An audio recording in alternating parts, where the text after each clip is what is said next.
Donc Nathalie Gendreau, tu es là pour des bouquins en fait, Oui. entre autres. Hein. Norman, mon fils, et la peau d'Anna. D'Anna. Le dernier sorti, c'est Norman, mon fils. Norman, mon fils, oui. Hein, surtout, Aux éditions d'Acre. Voilà, Norman, mon fils qui aborde un sujet quand même grave, Le handicap, le handicap, l'autisme. dont on va parler tout à l'heure. Exactement. Très bien. Applaudissements pour Nathalie Gendreau. Et je vais rejoindre immédiatement la divine. Elle est divine, qu'est-ce que vous en pensez? Hein? Divine comédie, oui. Nathalie Gendron, c'est ça? Gendreau, oui. Ah, Gendreau, pardon. Nathalie Gendreau, romancière, auteur, ça fait plein de choses. Quoi. Oui, Gendreau, pourquoi je dis Gendron? Ça va Nathalie? Ça va bien. Pas trop seule? Maintenant, ça va mieux. Alors toi, tu as un parcours incroyable. Hein. Tu es venu surtout pour parler de tes bouquins, mais on va parler un peu de ce que tu as fait avant, Allons-y. pendant et après. Alors tes deux bouquins s'appellent, il y en a un qui s'appelle Norman, mon fils, et l'autre s'appelle La peau peau d'Anna. d'Anna. Norman, mon fils, est sorti là en janvier. Et en janvier, oui. Hein, c'est le, récent. 9 janvier, À quelle heure? 18h30. À 18h30, très bien. Et La peau d'Anna, c'est une réédition. C'est sorti en 2018, mais... là- En 2008. En 2008, pardon. 2008, et là, là, c'est une réédition Oui. augmentée. augmenté de quoi? Ça coûte plus cher, c'est ça? Je l'ai réécrit. Mais pourquoi? Je l'ai réécrit parce que ce livre parle de la maladie d'Alzheimer. Oui. Et en 2008, donc 3 ans après, mon papa a eu cette Ok, donc tu l'as maladie. réécrit. Donc Ok. je l'ai réécrit. On va parler de tout ça. Oui. On va parler de tout ça. Bon. Donc Nathalie, tu es née en Charente-Maritime.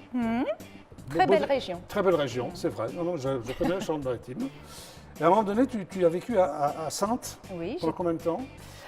33 ans. 33 ans, qui est également en Charente-Maritime? Non, dans les Deux-Sèvres, Saintes, non? Non, c'est en Charente-Maritime. C'était également en Charente-Maritime. Très bien. Alors, dès ton plus jeune âge, tu souhaitais être écrivain. Pourquoi? Parce que j'étais dans le milieu des livres. J'étais Oui. une petite fille solitaire. Mais dès l'adolescence déjà, tu Ah fais... oui, dès 8 ans, j'ai commencé à écrire ma première nouvelle. C'est pas vrai, ça Oui. s'appelait comment? Je t'en ne souviens me souviens Mais plus, ça parlait de c'était quoi, c'était sur la fin du monde. Hein. Ah, déjà, c'était triste alors. Et pourtant, Non, t'as non, l'air parce que rigolade j'ai- comme fille. Non, parce que j'étais la seule survivante avec un cheval et 2 chiens. Ah, d'accord. Sur Donc les jambes de quoi? il y a le club des 5 qui Ah, c'est le club des 5 qui qui rôdait un peu. m'influençait, oui. D'accord. Non, non, mais très bien. Mais on t'a répété quand même, je suppose que c'est tes parents, Oui. que c'était pas un métier. C'était pas un vrai métier. Tes et parents qui- voulaient absolument que tu fasses autre chose. Quoi. un vrai autre métier, un vrai métier Voilà. manuel. Tu t'es lancé donc dans la gastronomie et la restauration. Dans la restauration, oui. Plus que la gastronomie ou La tu tenais un restauration, bistrot, tu étais étoilée? non, j'étais Au beau milieu, responsable de ça. Ah, tu n'étais pas cuisinière. Non. J'ai fait de Mais la cuisine, mais Tu étais responsable d'établissements renommés? non, pas renommé. Non, des Un gargotes? joli, non, pas des gargotes. Oui. Un joli moulin Oui. qui datait de Milan, Oui. en bordure de Charente, avec des sols pleureurs. Ah, oh, c'est mignon, ça. C'était très romantique. Mais c'était pas ton truc. Quoi. Tu faisais ça pour Si, gagner ta vie ou... Si, j'ai beaucoup aimé ce métier. Il m'a appris énormément de choses. Mais en parallèle justement, hein, tu as dans l'espoir de trouver un éditeur. Est-ce que tu continues à écrire En fait, étant directrice de salle ou... Non, oui. J'ai Bah repris. oui ou non? Parce que là, on comprend rien.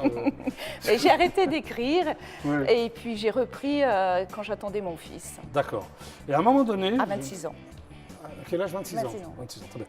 Tu deviens pigiste pour un quotidien, je crois, un Pour quotidien Sud-Ouest, régional. voilà, Sud-Ouest. Sud-Ouest. Est-ce que tu te souviens de ton premier papier? Alors, mon premier papier, c'était sur une exposition de bateaux. Oui.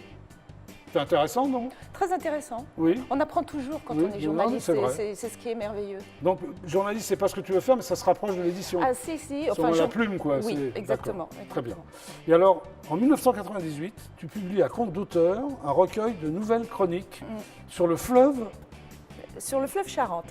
Charente. J'ai Alors, donné il y a un la- fleuve qui s'appelle Charente. Oui, la Charente. Alors, C'est À compte j'ai d'auteur, donné- c'est-à-dire Voilà, à compte d'auteur, c'est moi qui ai payé. d'accord, très bien. Alors, Voilà. pourquoi un recueil de nouvelles chroniques comme ça sur, Parce sur que, un fleuve? parce que le fleuve a bercé mon enfance. Oui. Il a recueilli toutes mes émotions et j'avais envie de lui rendre hommage. Oui, mais c'est bien. Donc, tu l'as rendu Donc, hommage. donc je suis allée dans les archives Oui. et j'ai pioché des brèves Oui. dans un quotidien de 1848, Mhm. comme la venue de Tom Pouce à Saintes. Ah, et la j'ai venue fait de Tom raconter Pouce, ces oui. 5 histoires par la voix de la Charente.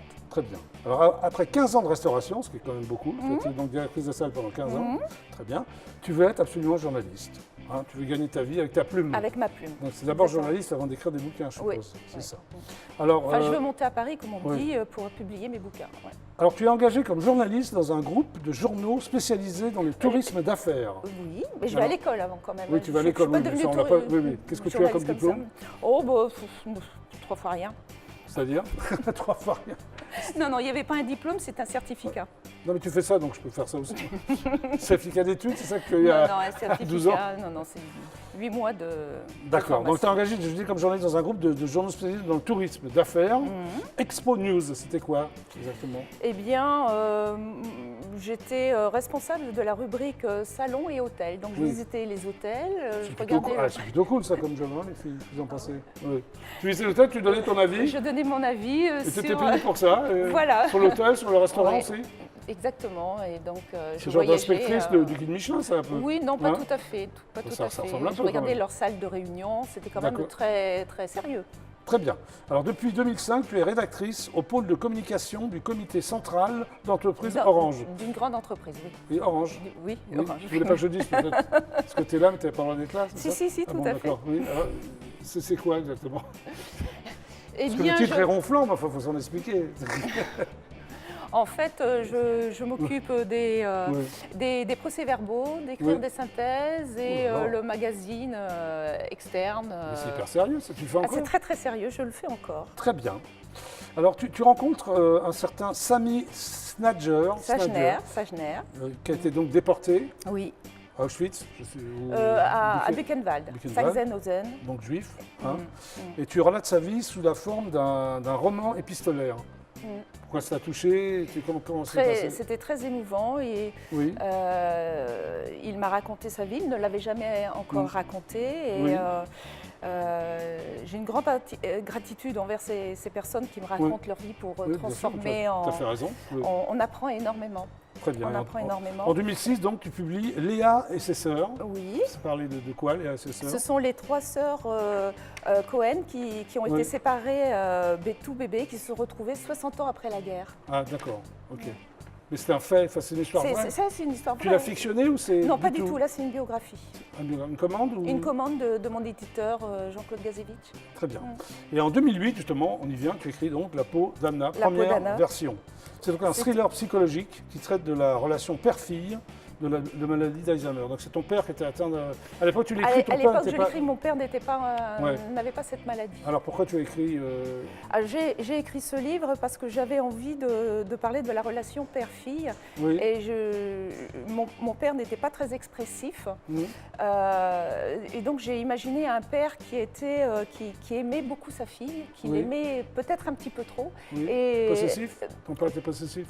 mon papa à moi Oui, le tien. non, c'est le père de... D'accord, le oui. père d'Anna. Ok, très bien, oui. Et donc, et puis je travaille toujours sur le thème de la mémoire. Donc la maladie d'Alzheimer Oui. était évident comme thème. Hein. Et j'ai développé un thriller psychologique familial. Mais c'est incroyable que 3 ans après, ton père a été atteint Ouais. de la maladie d'Alzheimer. Ouais. Il a donné les premiers signes, c'est ça Oui. Au bout de 3 ans. Et puis ça a duré 3 ans et il est décédé en 2013. Et en 2014, tu crées Presta Plume. Presta Plume. Alors, qu'est-ce que Presta Plume? C'est Voilà. c'est un cabinet Oui. de conseil en écriture privée et professionnelle. Mais c'est sympa ça. Mhm. Tu le fais toujours? Ah, toujours. Tu es débordé aussi. Je travaille le soir et le Oui. week-end. D'accord, très bien. Alors tu écris des critiques littéraires et de Aussi. théâtre pour alimenter ton site. C'est un Oui. site qui s'appelle Presta Plume. Voilà. Donc tu peux aller voir les pièces de ces Exactement. dames et dire que c'est pas bien, par exemple. Voilà, je suis allée voir la pièce de Méfiez-vous. Claudine. Et alors? Je la recommande.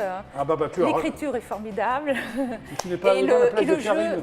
mais ça va venir. Ça ne serait tardé, On très va bien. prendre Tu fais rendez-vous. plein de choses différentes, toi. Hein. Et aussi des critiques littéraires. Très bien. Et tu coaches des auteurs.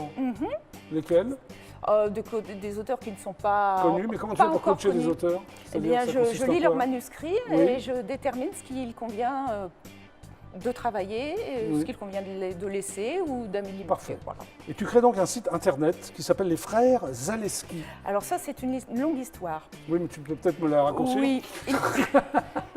À Tu mes, l'as fait à courte. mes- à mes heures Nathalie, tu perdues. l'as fait courte. À mes heures perdues. Tu n'as pas d'heure perdue, tu es un peu débordé. Je suis, Ah, mais j'ai perdu. je suis généalogiste. Oui, d'accord, Voilà. ok. Alors, Et en fait, il m'est arrivé le plus beau Oui. cadeau qui soit quand on est généalogiste. oui, Un soir de Noël, Oui.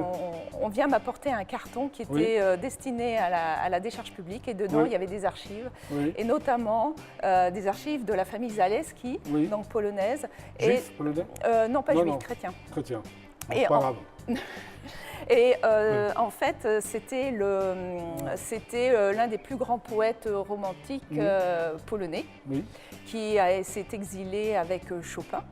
Et dans ce carton, il y avait des lettres de poilus. Donc les petits-enfants de ce... d'accord, voilà. ok. Et donc j'ai reconstitué leur histoire, C'est la hyper intéressant, généalogie, ça, j'ai non créé le Ouais. site pour Ouais. retrouver les ayants droit Oui. et restituer. Parfait. Et la belle histoire, c'est que j'ai retrouvé les personnes qui vivent dans C'est- l'île de Ré. C'est Et extraordinaire. c'est Ah bah une ouais. histoire extraordinaire. Bah, bien sûr. Ouais, j'envisage d'écrire quelque chose. Donc on en arrive quand même à janvier 2019. Oui. Ça s'appelle donc Norman, mon fils, voilà. Donc c'est le roman vrai du fils de quelqu'un qui s'appelait Jimmy Edmonds. Alors Jimmy Edmonds, c'est le porteur de l'histoire. Très bien. Alors ça traite de l'autisme, c'est ça? Ça traite hein du handicap. Du handicap. Du handicap. Un fils polyhandicapé, autiste, ne pouvant s'exprimer verbalement. Oui, en raison d'une encéphalite herpétique. C'est-à-dire C'est le virus de l'herpès Oui. qui est monté au cerveau. C'est terrible ça. Et, Ouais. et ça n'a pas été diagnostiqué à temps parce que les symptômes étaient atypiques et ça a Oui. causé des dommages irrémédiables Oui. au cerveau. Alors le livre évoque l'acceptation du handicap, c'est ça? Le regard des autres, Le regard des le autres, combat d'un père qui s'est dévoué corps et âme pour la vie de son fils, c'est ça? entièrement à 200%. Oui. À 200%. À 200%. C'est exemplaire de voir combien ce père a tout fait. Et je ne peux pas dire sacrifié, parce que pour Oui. lui, ce n'était pas un sacrifice. Non, non, non, pour lui.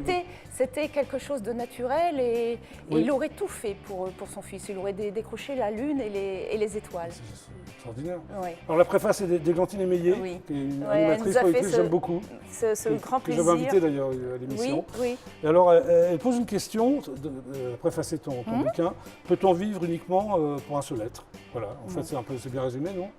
Oui. Oui. Dans le cas de Jimmy, c'est Oui. le cas. D'accord. C'est le cas, puisque pour lui, son fils l'a rendu meilleur. Et tous ceux qui l'approchaient, Norman irradiait Oui. tellement d'une belle lumière Oui. qui rendait meilleur tous ceux qui l'approchaient. Non mais j'ai bien aimé Oui, sincèrement. oui. Mais Alors- c'est vraiment un roman vrai, c'est-à-dire que c'est une Oui, c'est un réalité. vrai roman, oui. Bah, C'est bien une sûr, on est réalité vraiment là. mise en fiction. Oui. Et j'ai créé une conversation imaginaire Oui. qui n'a pas pu avoir lieu pendant les 4 jours d'agonie de ce garçon qui est décédé à 26 ans en raison d'une autre erreur médicale. Alors on va terminer sur la phrase d'Abraham Lincoln que j'adore, que tu as mis dans ton bouquin. À la fin, ce qui compte, ce ne sont pas les années qu'il a eues dans la vie, c'est la vie qu'il y a eu dans les années. C'est exactement voilà. ça. C'est exactement 26 ça, an- quoi. Oui. 26 années, où chaque jour, c'était le présent. Aucune projection dans le futur. Chaque jour était plein entre Norman et Jimmy. Voilà, achetez-le, achetez aussi les deux d'ailleurs, mais Norman, mon fils, moi, ça m'a énormément touché. Voilà. Merci Nathalie. Applaudissements Merci pour Nathalie.